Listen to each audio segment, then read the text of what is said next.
One rank one pension 40 साल से देश की फौज के लोग अपना हक मांग रहे थे।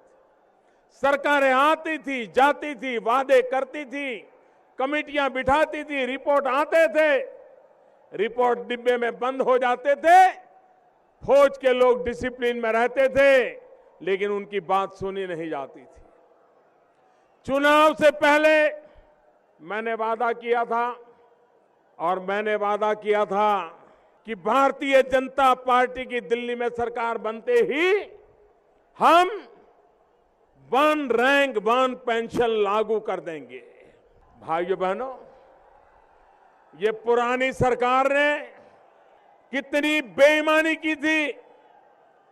वन रैंक वन पेंशन के लिए चुनाव में लाभ लेने के लिए चुनाव के 2 महीने पहले 500 रुपया घोषित कर दिया था और पूरे चुनाव में फौजियों की मीटिंग ले लेकर के कह रहे थे कि आपके लिए हमने वन रैंक वन पेंशन लागू कर दिया है।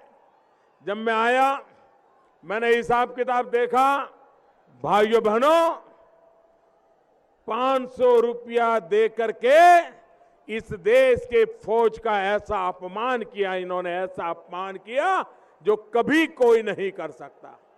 जब मैंने हिसाब लगाया तो फौज को वन रैंक वन पेंशन का पैसा अगर देना है तो 12,000 करोड़ रुपया चाहिए। 12,000 करोड़, कहां 12,000 करोड़ और कहां 500 करोड़।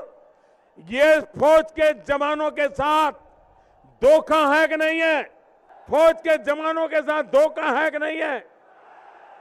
अगर उनको देना था तो 12,000 करोड़ रुपए का प्रबंध करना चाहिए था कि नहीं करना चाहिए था?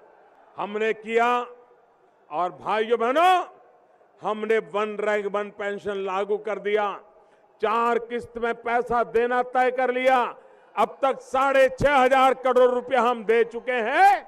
भाइयों बहनों, आगे वाली किस्त भी इस बजट में देने का फैसला कर लिया। बैंक से कैश निकालना या बैंक में कैश जमा कराना, वो केवल 4 बार ही कर सकते हैं। यदि 4 से अधिक आप 1 महीने में करते हैं तो आपके ऊपर 150 रुपए प्रति ट्रांजैक्शन के हिसाब से कॉस्ट लगाई जाएगी। आपको 150 रुपए प्रति ट्रांजैक्शन के हिसाब से भुगतान करना पड़ेगा।